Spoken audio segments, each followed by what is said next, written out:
Welcome to the ThunderCast, your martial athletics podcast produced by the fans, for the fans, with your hosts, Russ Livingood and KD Hudnall. We're bringing you the thundering word on the thundering herd each and every week, so keep it right here. The ThunderCast is on the loose.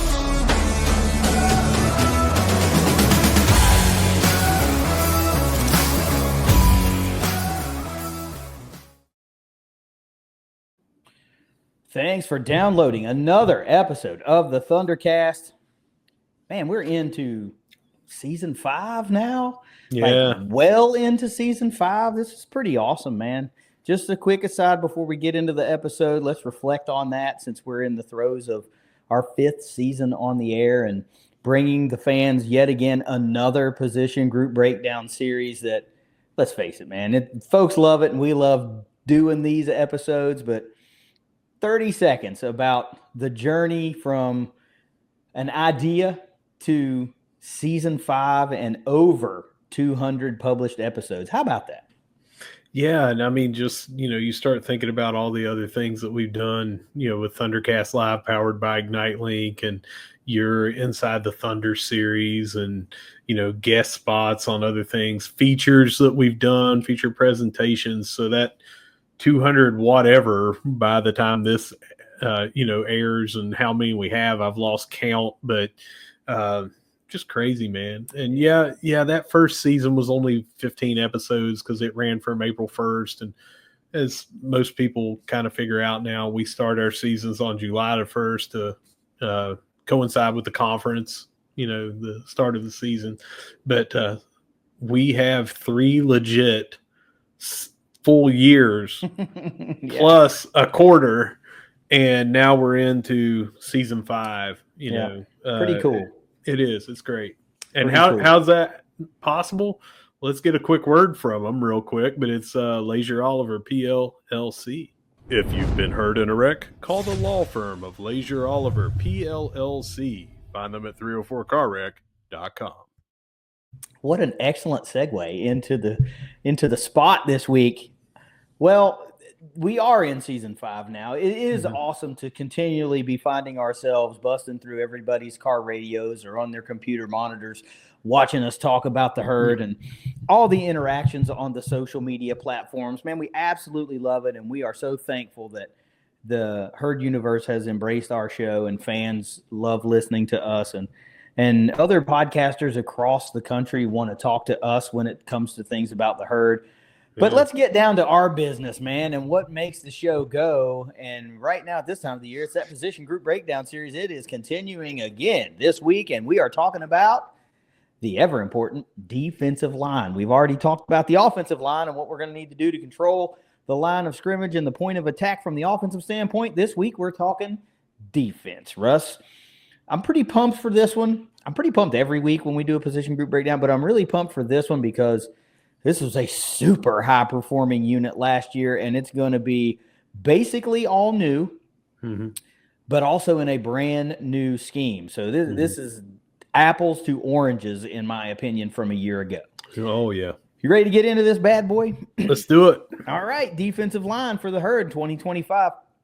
Coached, of course, by herd all-time great Ralph Street, entering his 5th season with the herd on the sidelines, the senior coach on the coaching staff, as it were. And way back when the coaching change was occurring and all the assistants were following the previous head coach, not Ralph Street, he put out the graphic and basically said, I ain't going nowhere. I'm coming back. This is home, and this is where I want to be. And I think the fan base collectively went, hell yes. Yes. That was the single first big piece that we were hoping would recommit to the herd. Not any surprise, it's an all-timer. We do have some returning players from last year's roster feeding over into this year's roster. There are maybe 3 or 4 guys? I think I got 3 guys. I've got 5. Oh, okay. Oh, yeah. No, I have 5. I do have 5. Okay. Okay, so let's talk about those. First, you're going to talk about Jacarius Clayton. Remember, he was an intriguing prospect a couple of years ago when he came to us from Mississippi State. I believe he was a tight end, converted to defensive end, and where would he play? And now it looks like he's settled into that defensive line role for the Herd. Redshirt junior, 6'4", 240. Then we go to perhaps the most intriguing prospect of all returning players for the Herd, and that's local product from Riverside High School out of Montgomery, West Virginia, Braden Ward, the 6'6", 237-pound redshirt sophomore. Let's stop real quick and talk about Braden Ward. He's going to come up later in the episode, but I want to talk about him right now. Yeah, good, because I've got a little intriguing thing that I just found out like a week ago, maybe 2 weeks ago about him. I watched him. I went up as a junior high kid and went to Concord College with my basketball team to watch Concord play. And there was a guy there, very athletic forward, Ron Ward. Well, that's his dad. I didn't realize it. So, I'd been, I got that guy's autograph after the game. It was, going there as a 13, 14-year-old, whatever I was. And it was just crazy coincidence now. I didn't put 2 and 2 together, and I'm reading his bio, and it was like son of basketball player Ron Ward. And I was like, well, there's where the height comes from. There's where the athletic ability comes from. Yeah, so there's also a little bit of a pseudo-personal tie for me when you talk about Braden Ward, because he is from Montgomery, West Virginia. That's 8 miles away from my hometown where I grew up in Cedar Grove, West Virginia. And, of course, Riverside High School is the consolidated version of what my high school was when DuPont High School and East Bank High School consolidated. They created Riverside High School way back in the day. So while it's not my alma mater, it is what my alma mater became. So I'm really intrigued when talent from that part of the state finds its way to Huntington, West Virginia, and ultimately onto the football field for the Herd.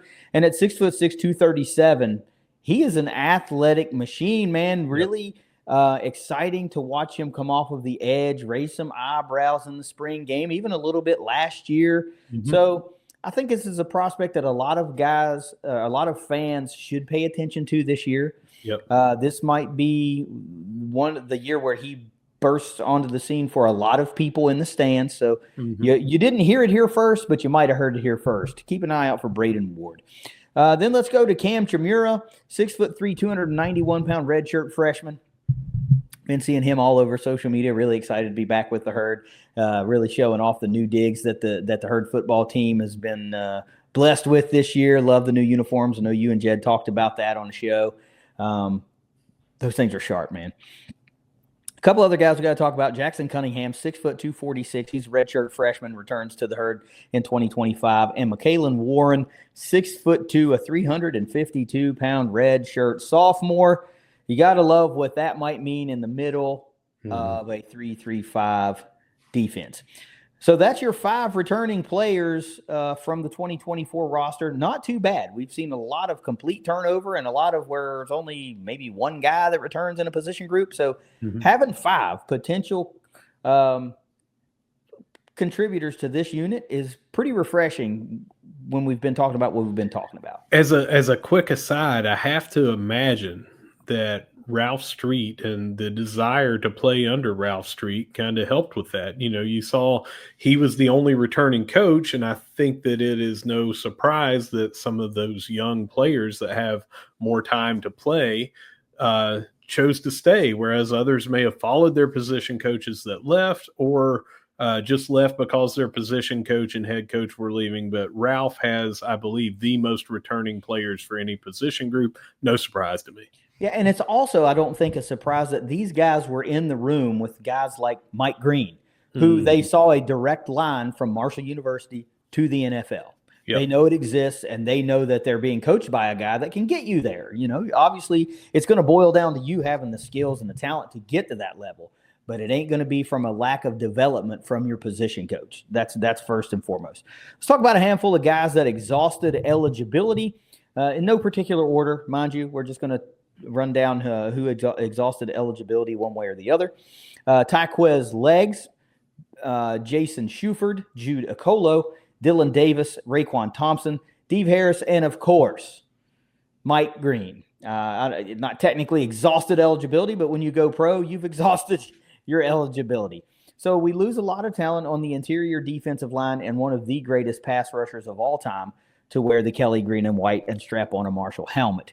The portal out. I think this is the area where most fans are going to go, man, here we go. Well, some of the names that appear on this list are pretty it's a bummer to hear because they contributed in a big way, but I don't think there's as many as people are thinking there are. Mm-hmm. It starts with Isaiah Gibson, very, very high performer. 2 years ago, injured all of last year, decided to move on and follow Coach Huff for his final year of eligibility. Chris Thomas Jr., also very productive for the Herd last year. J.J. Hawkins, Jabari Ishmael was a recipient of a lot of playing time and a lot of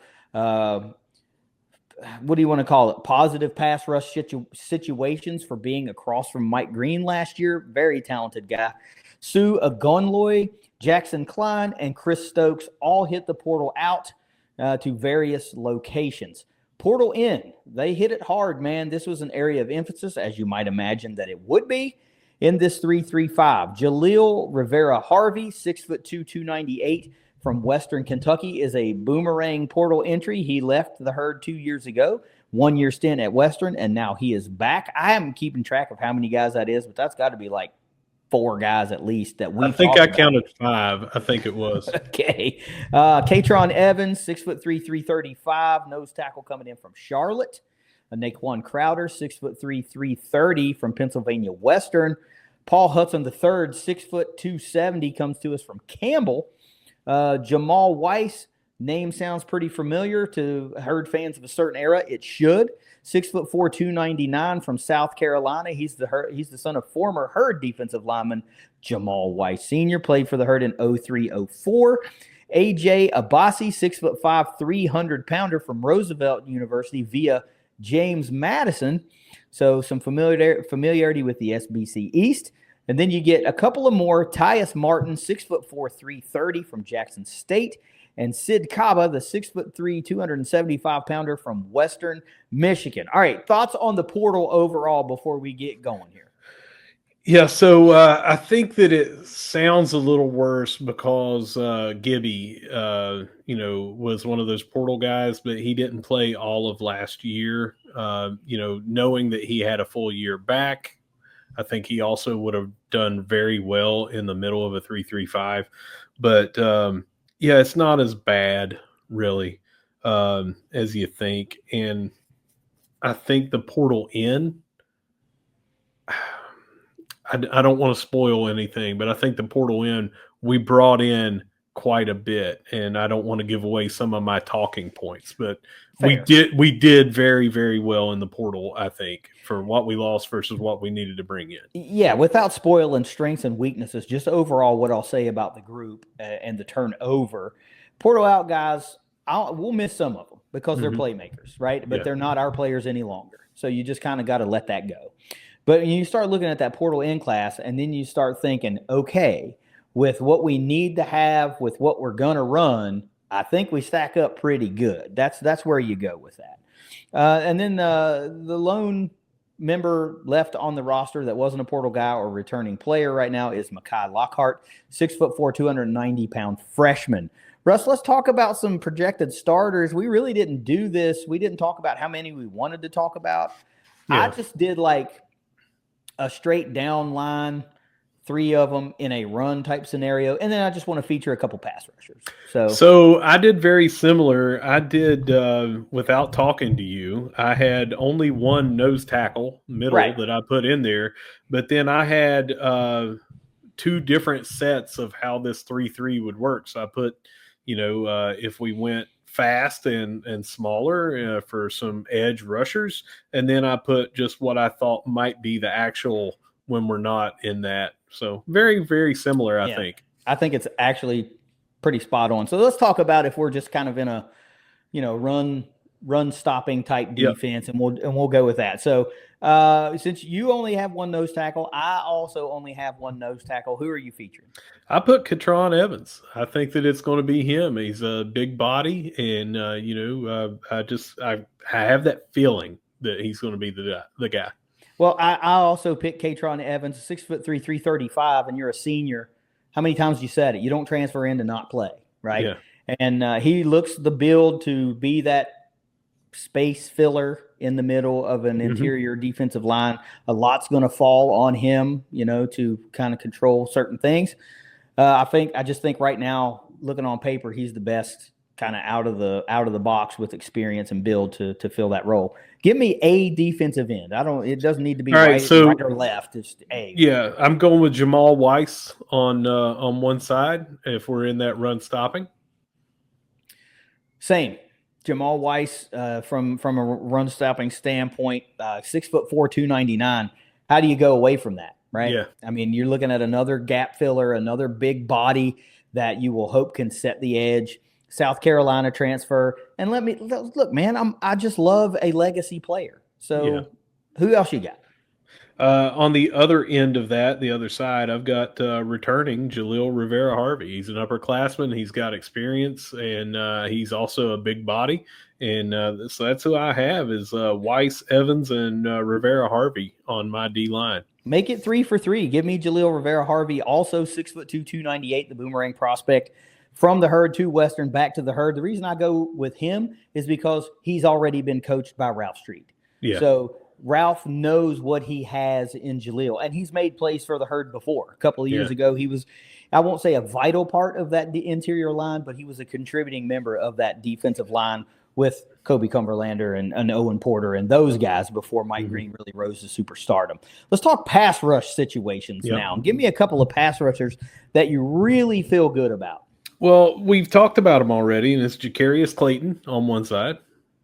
Is that who you have? It is not, but I would love to hear. I love Jacarius Clayton. So he's uber athletic, but I want to hear why. I feel like he was kind of the understudy underneath Mike Green, and I feel like SEC talent that went there and was a good enough athlete that he was defensive end / tight end, and could he play both? What would he do? And that sort of thing. And I think that historically at that defensive end spot, when you've got someone that is fast, that is athletic, that still has some good size to them to be a good athlete like that, I feel like your footwork is going to be really good as a tight end. I feel like, he was in practices going up against offensive linemen and defensive linemen, whatever he was playing down there at Mississippi State. So he's just a very intriguing prospect to me. I thought that last year we might see more of him, but you just don't take Mike Green off the field. Right. So give me Jacarius Clayton on one of those defensive end sides. I think that is an outstanding pick, and it's not that I don't think that he's going to be a heavily featured player, because I like some of the things when you talk about him being a former tight end, like you got to love how that might translate into dropping back into pass coverage and things like that. So instead of just being a edge rusher, that gives you a whole other wrinkle to his game that could really benefit you. And I love the pick. And I think that you're probably right. He was a bit of an understudy, but I'm kind of going off the cuff here. And I'm going to talk about my first choice, who I think you also did not pick. So I'm gonna go that route. I'm gonna bet that we might have matched the second pick. I'm gonna say Paul Hudson III. Okay. I don't know why, but the whole thing is just intriguing and exciting to me. I don't know why the build doesn't blow me away. 6 foot, 270. Maybe it's a leverage game. Maybe I don't know what it is that's flashing for me, right? And he's transferring in from Campbell.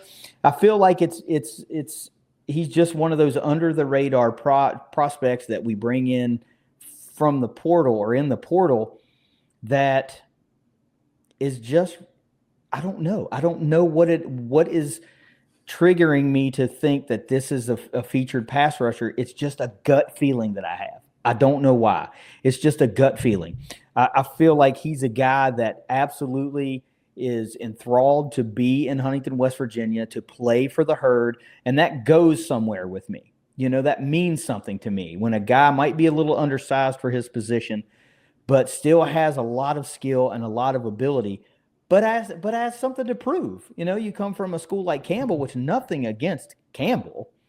You might think that you were obviously better than that level of competition. Now you have that opportunity, and you get a guy like Ralph Street to get the absolute best out of you that you have, I feel like you could make some waves. So who's your second pass rusher that you're going to feature? Well, let me just say that I do like that pick, and I had him as a heavy contributor as well. Paul Hudson III, P3 as he is known. But, yeah, I do like that pick. I just feel like I went with totally different builds from, the pass rushing and speed guys on my DL is what we talked about the first ones with Weiss Evans and such. But give me Braden Ward on the other side, 6'6", 237.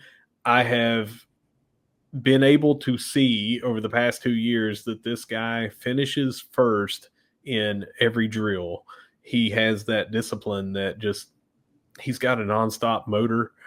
He had an interception at Southern Miss last year. Yeah, from the defensive end spot, when he had to drop back in coverage. And 6'6", 237. He's not Paul Toviesi, but that height made me think of a Paul Toviesi type, and having that length and the athletic body and everything of the tall, slender build of being able just with that first step and seeing how fast he is and athletic he is. I think that he and Clayton on opposite sides of each other would do a lot of damage from a 3-3-5 of when you really wanted two edge guys to rush the quarterback. Yeah, not surprisingly, it's Braden Ward for me as well, and we've seen him make plays. That's why I think he's going to be a player that flashes. Think about how hard it was to flash as a defensive end last year for the Herd, because even if you made an outstanding play, you were not going to find yourself getting more reps because, like you said, you're just not going to take Mike Green off the field. And let's face it, Jabari Ishmael more than held his own to maintain that other side of the defensive line to be his. Especially early in the season. It was just an Ishmael and Mike Green show. Right. So when Braden Ward had opportunities to make plays, he made those plays. And we saw him flash in the spring game again. We saw him make some plays in throughout the season last year. So he's got reps on film that matter in a Herd uniform, and that matters to me in a scenario when there's so much turnover on a roster from top to bottom. A guy like this who could be, I mean, you can't teach 6'6", 237. What a guy that can bend the edge. It's just a very intriguing product. Of third year in the program now, redshirt sophomore. If he does well, he's going to solidify himself as a potential starter, once you get into that conference slate. I mean, kind of hard to argue with that type of talent. Let's move into some strengths and weaknesses for this group, man. I've got 3 for each. I want you to tell me your number one strength for the defensive line unit in 2025. This is actually, I never rank these, but this one in particular actually is my number one, and it is Ralph Street. And let me just say, this is what I wrote. I put all my trust in him that he will have a unit that we don't have to worry about. Yeah. That well stated.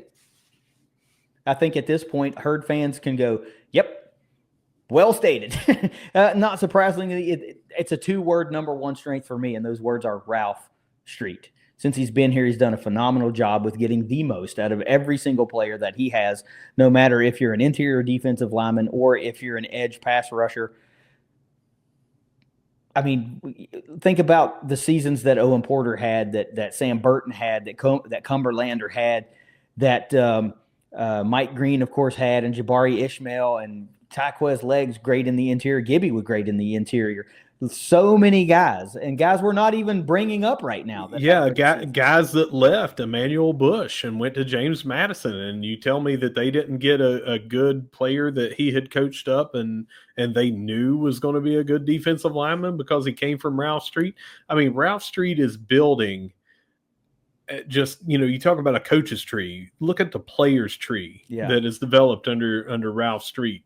And, there was a photo not far back of I think it may have been the Cleveland Browns, and you look in the background and there's a Marshall hat. It's because Ralph Street is there. Mhm. So you're just talking about the respect level that guy has, and he bleeds Marshall green. He does, and he has been. I mean, I have been talking about on the defensive side of the ball since we've been doing this that our defense was built around a crazy good defensive line. Ralph Street's been here that entire time, and the pressure that we got dictated what we could do in the defensive backfield because of what we were doing up front and because we were stopping the run.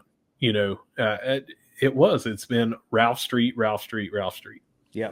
So how about number 2? What do you got?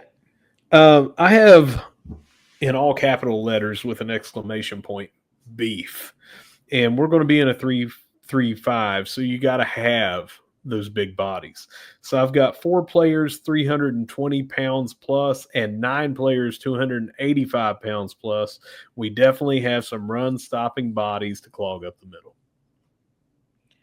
Well, I mean, the build and the overall makeup of this room from a physique standpoint is pretty impressive because you've got guys that certainly fit a mold in some areas. Like, you can say, yeah, he's definitely going to be a nose tackle type. Exactly. You've got guys that are going to be able to are going to set the edge and they're going to have disciplined gap control and things like that. We know that. Yeah.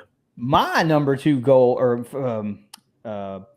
strength for this unit is the flexibility of the 3-3-5, right? Because you've got space eaters that allow you to have more free roaming linebackers. And we've got some of those hybrid guys that can step down a level.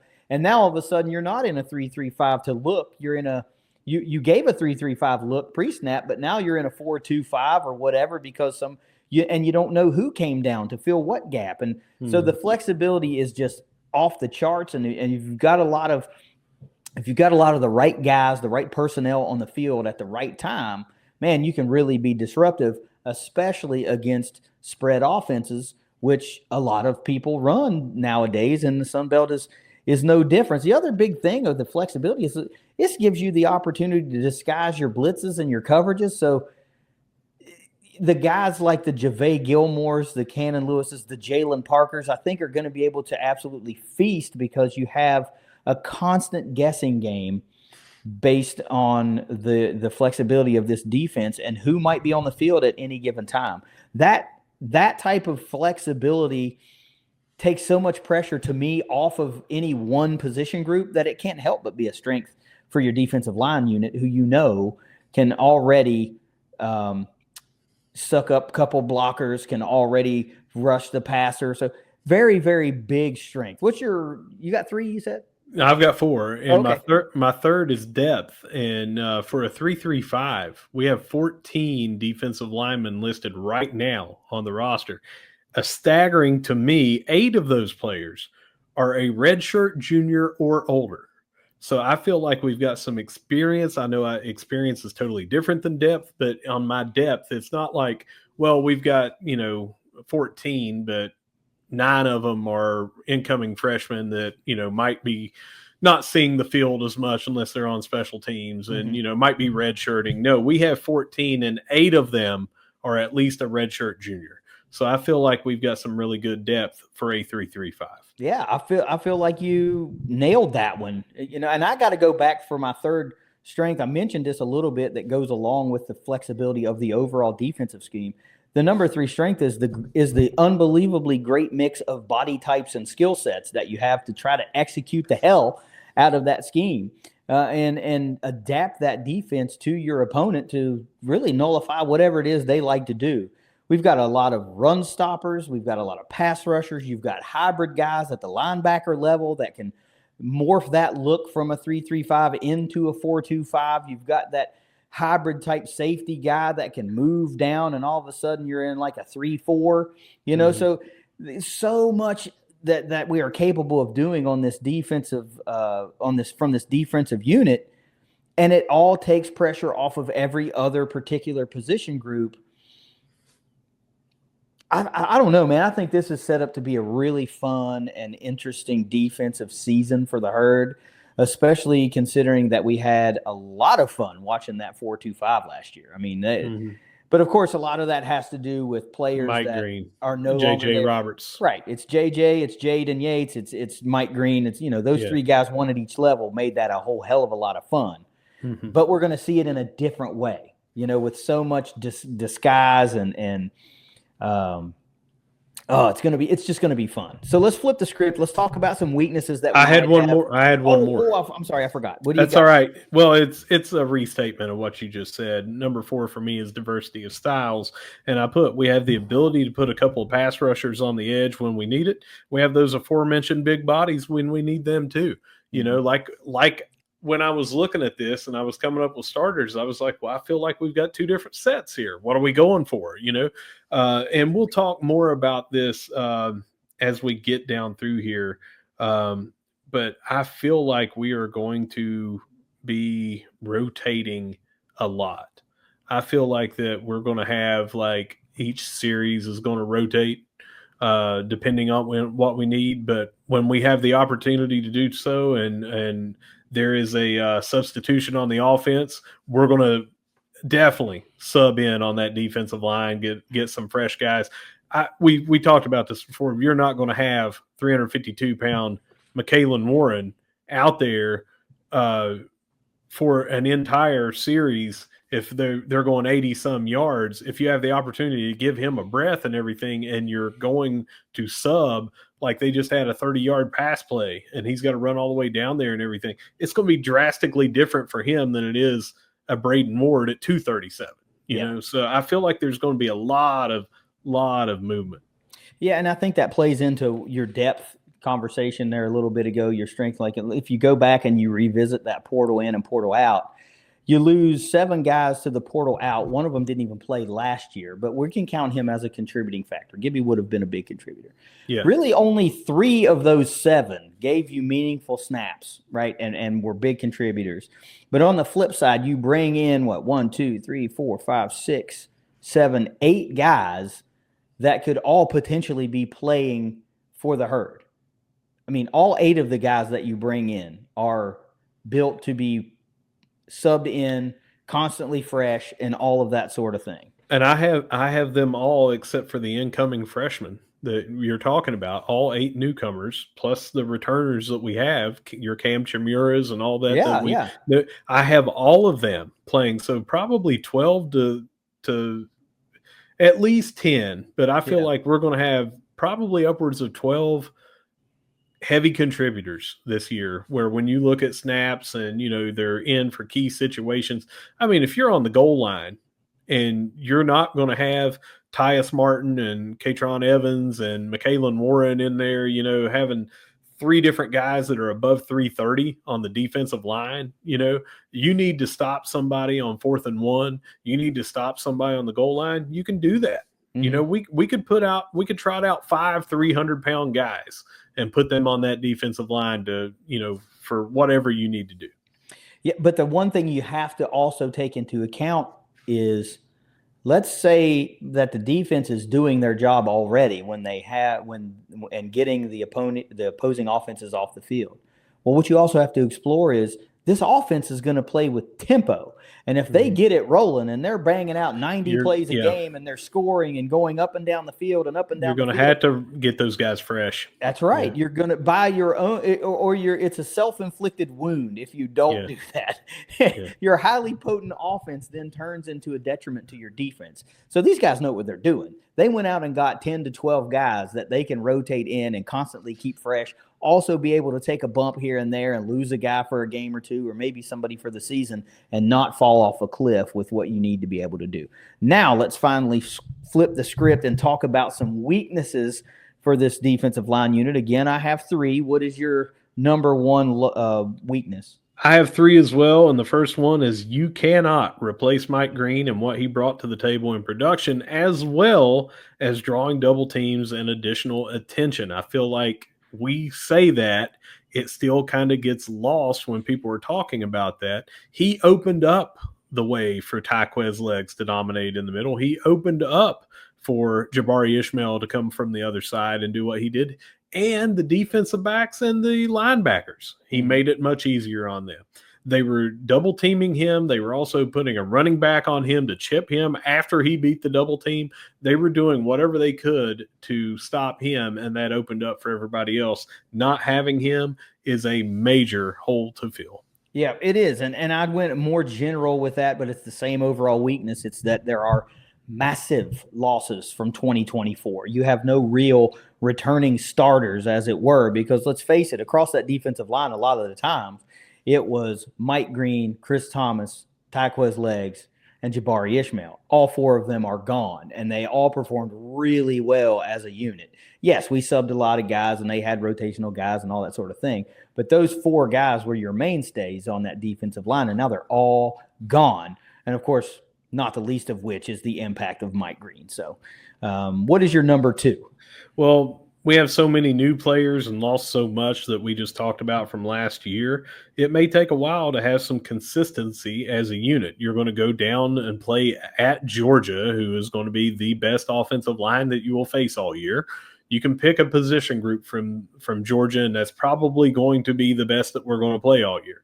But you're going to go up against some future first-round picks, third-round picks, or whatever in the NFL draft on that first game, and it just may take a while for them to get into some kind of a groove, and you really hope that that happens by conference play. But I've just got that as a thing because they're so new and playing together. It's what we say just about for every position group this year. Yeah, and it's a valid weakness. We just have so much change. My number two overall weakness is it's a completely revamped look for the guys that did remain on the roster. And there is a certain level of familiarity, and they are used to working for Ralph Street and that sort of thing, but it's still a new defense to learn. So everybody is on a new page, except for the guys that might have happened to transfer in that played in a 3-3-5, right? But this is it's a revamped look, and that's got to be considered an overall weakness. It doesn't mean that it's going to be bad all year long, but there's a learning curve. And not only is there a learning curve to learning to play with each other and any combination of each other's that is on the field, it's the new terminology, it's the new scheme, it's the overall new defense, new assignments, new everything, right? And a lot like special teams, when special teams goes wrong, it looks really, really bad. Man, when defense goes wrong, it also looks really, really bad. And that's something you just got to be cognizant of, especially early in the season, and perhaps no more so than, like you said, in week one when everything's going to be magnified in Athens, Georgia, not only because it's the first game of the year, the first game of the Tony Gibson era, but it's Georgia, and they're just awesome at every position. So if you look bad, they're going to make you look worse because of how good they are. Give me your number three. Very similar to what you just said, but I said by nature, a three-man front is going to be tasked with quite a bit more than our recent dominant four-man fronts. Simply by stats, we may appear to not be producing. Now, will we be producing? Yes. Will we be bringing in the numbers that four were? No. It's an inverse of what we talked about from going from a 4-2-5, having two linebackers, to three. So it's going to be different.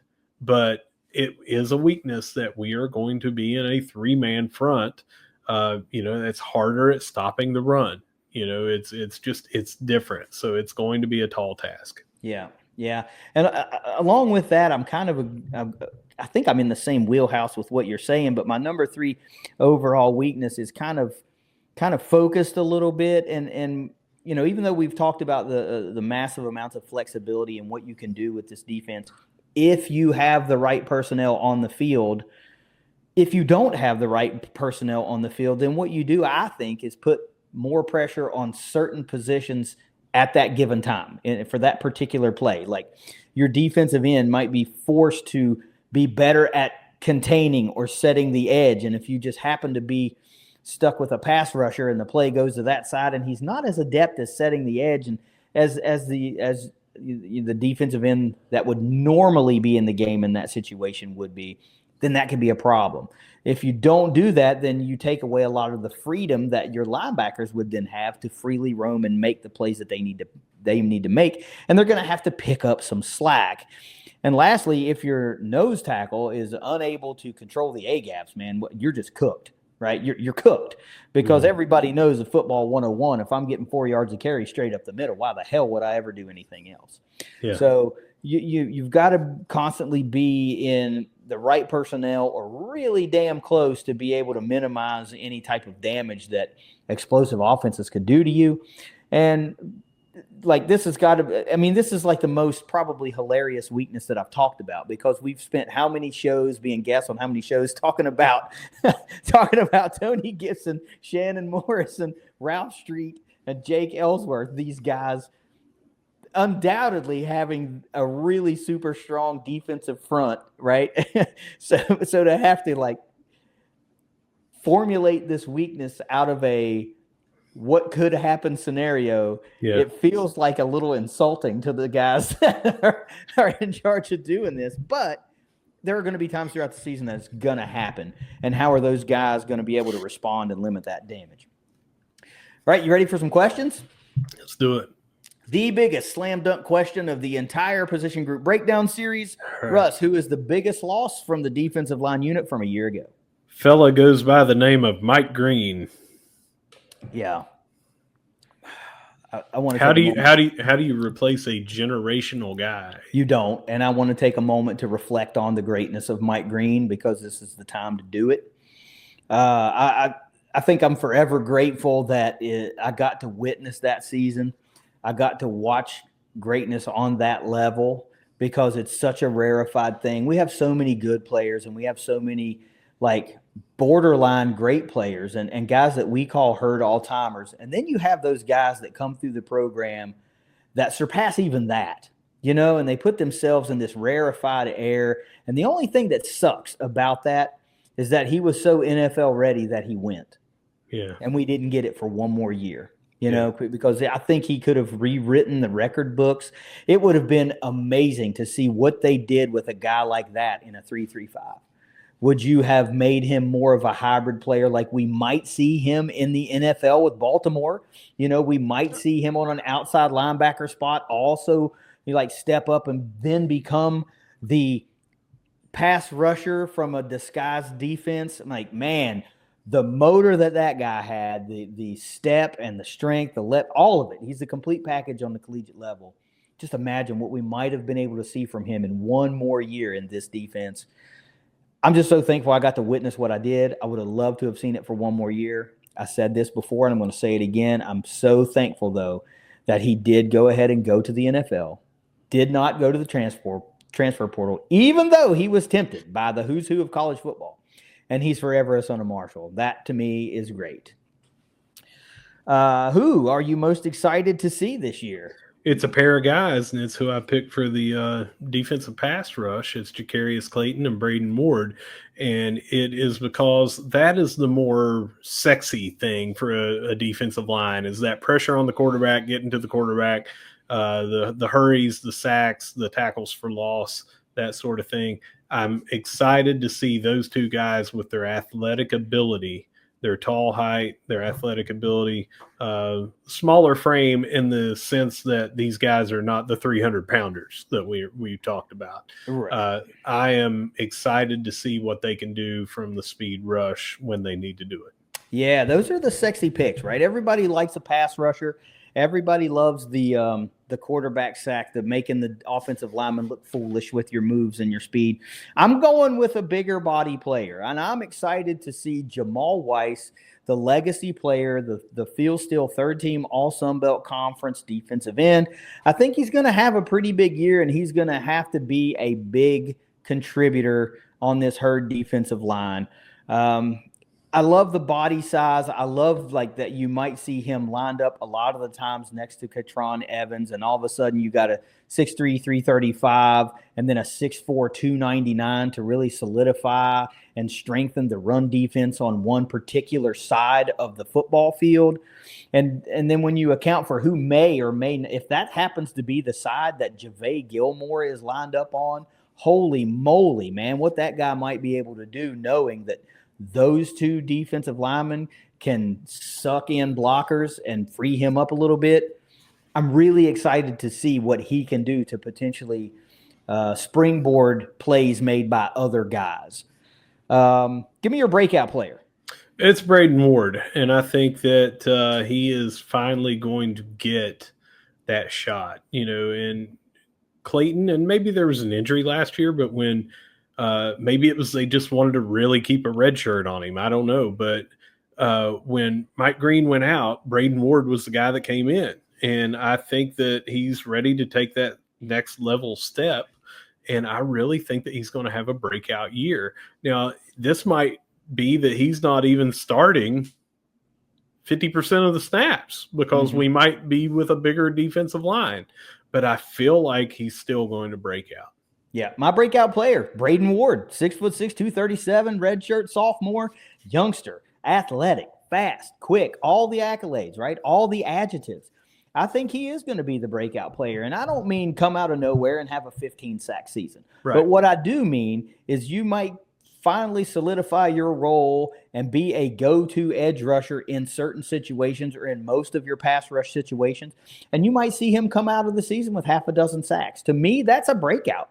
That's a breakout year from a guy that was essentially an understudy a year ago, doesn't have a whole lot of in-game action. He played some when Mike Green was out, but still trying to find your way in the Division I game and the Sun Belt Conference and all that stuff. It wouldn't surprise me if he comes out this year and is one of those guys that you do see drop back in more of a hybrid role at times and is able to parlay that into a half of a dozen sacks, maybe a couple of forced fumbles, something like that. We already know he can pick the ball off. So maybe you throw that type of thing in there. I think he's just a great all-around player that at 6'6" and 237 is going to be really, really intriguing to a lot of defensive I can't think of the word I'm thinking of defensive. I'm just going to say lineups, like whatever. Who's your MVP, you think, for this unit? I kept going back and forth, and I felt like there was going to be so many contributors. Who could I pick? And I settled on Jamal Weiss. And I think for everything that you said about him earlier, about who you're most excited to see, I kind of feel like we're going to have that. I mean, he came from South Carolina, but he's the Herd legacy player, and he's 300 pounds, 6'4". I just feel like he's going to have a year. And he might not have the year that we're accustomed to seeing an MVP of the defensive line having because we're in a 3-3-5. And more might be tasked of the linebackers in this. But I really think when all is settled that he is going to have that really good standout year for us. Yeah, I like that pick. Actually, it's surprising to me that you went with a bigger guy instead of, maybe a breakout edge rusher or you think that whoever the most productive edge rusher in your mind would be the MVP. But look, I'm going big body guy too. I think it's going to be Katron Evans. You have to be super strong up the middle. He's going to bear such a load for being just a stalwart in the middle of that defense that I think he almost has to play at an MVP level for this unit to make kind of everything go a little bit. And they brought him in for a reason. I mean, one more go around, a productive player at Charlotte. You want to go out on the right note, and 6'3", 335, you're going to command a lot of attention. And if you can be a gap filler, if you can be just a space eater to allow these linebackers to also be strong up the middle, I think you're going to be an unsung MVP, but you're going to be an MVP nonetheless. Who is your sleeper pick for the defensive line? This one was not an issue for me, and it's Jacarius Clayton. And it is because of everything that I talked about before, from being a tight end / defensive end and who he went up against in college and the program that he was in and everything, recruited into the SEC for the speed and athleticism that he has. I think that people are sleeping on him nationally right now, and I don't think they're going to be sleeping very long. Yeah. This is the part where I actually picked two guys. You did it earlier, and this is where I could not settle on one. Jacarius Clayton is one of those guys for me too, because he's just that intriguing of a guy that you think he has every tool in the toolbox to come out of nowhere and have a 10 sack season, or something like that. Equally impactful across all of the impact plays. Let's put it that way. But also, I feel like since I picked him earlier to be a potential starting edge rusher, I'm going Paul Hudson III. And I still can't tell you why. It's leaping off the page to me that there is something big going to happen with this guy this year. I don't know why. I just can't get past it. I even tried to look for reasons why that was a bad pick, and I just could not come up with one other than, well, he's undersized. Well, I'm undersized, but. And you're talking about a 275-pound guy that you're talking about is undersized. I mean, yeah. That's just how crazy big this defensive line has gotten with some of these big bodies. But no, I think it's a good point too. And every time that we talk about sleepers, I feel like you could pick a handful of guys and they would be accurate to be a sleeper. Yeah, but my favorite thing is, though, when we talk sleepers, and there's guys we talk about that have data that back up your pick, and you're like, oh, I can see why you went there. My favorite ones are the ones that I have absolutely no reason why I'm picking them, like Paul Hudson. But it's just jumping off the page at me. Like, this is the guy. Like, I love that we do this. I love this addition to these questions that I asked this year. This was a great fifth question to ask because it's provided so much free thinking. It's just like what I feel good about, and it doesn't matter if I'm right or wrong. It's just like a great fun thing to end it with. But here's the big question: are we better than we were a year ago? No. Yeah. No, going from a 4-man front to a 3-man front is already going to be a tall task because the 25% of your on-field production is going to be gone on any given play. But you cannot replace Mike Green. You cannot replace not only his stats, but what he did as far as drawing double teams and things like that. Schemes built around, do not let Mike Green beat us. Mm-hmm. You're not going to have that this year. It was a generational talent, generational player. So no, we're not. And that doesn't mean that we're going to be bad. We're just not going to be at the superstar level that we were last year, to where a lot of the big schools said, I wish that we had what they have on the defensive line. Yeah, and this is not me being a hater at all. We are not a better unit than we were a year ago. No, I'm not trying to disrespect anybody. I think we have a lot of capable players, and this is going to be a very, very good unit. But Mike Green had first-round NFL draft talent conversations going from about the Ohio State game on. Yes. And I don't think that there's anybody on the roster right now that's garnering that type of attention or having those type of conversations. Now, having those conversations and getting that hype is one thing, but going out and living up to the hype week in and week out and week in and week out is a completely different thing. And there are guys that are going to make great plays for the Herd this year. There are guys that are going to make all-time great plays, and there will be guys that we will make plays that we will clip and use to build excitement of a ThunderCast throwback play that we tweet out and things like that. But unless there's a talent like Mike Green, I don't think you can help but say that it's a step down from where it was a year ago. That's right. And that's, like I said, that's not being a hater. I'm just like, it is what it is. So anyway, I'm still excited very much for the defensive line unit. And anytime, Ralph Street is the coach of a unit, you got to feel good about what he's going to put on the field for you. But you got any final words about this defensive line? Just every time that I do one of these, it just makes that itch even harder to scratch to not get to watch this team play until August the 30th. And, we're getting closer every week, every time that we do these, but the excitement level goes up. I hope everyone watching and listening is having that same feeling, but that's just it with me. Well, as we draw closer, we've been doing the countdown every day to herd kickoff and featuring a different player of that jersey number to coincide with how many days there are. I try to help, build that excitement and also familiarize a newer generation of player or of fan with some potential great players that they may not know about. But let me say this: tell us in the comments down below, tell us who your biggest loss from a year ago is, who you're most excited to see, and your breakout player, who you think is going to be the MVP, and give us your sleeper pick as well. We love to hear from you guys, and we'd like to know what you're thinking after you're listening to us and having us kind of spell it all out a little bit for you. But Russ, if you got nothing else, take us out of here. Yeah, whether you see us at the Joan, whether you see us at the Jack, or whether you see us at the Cam, no matter where you see us, we're going to be saying, go herd. Go herd. It's the ThunderCast. Don't go anywhere, because next week the Position Group Breakdown Series continues, and we're talking pass catchers, baby. It's wide receivers and tight ends. It's the ThunderCast. Later.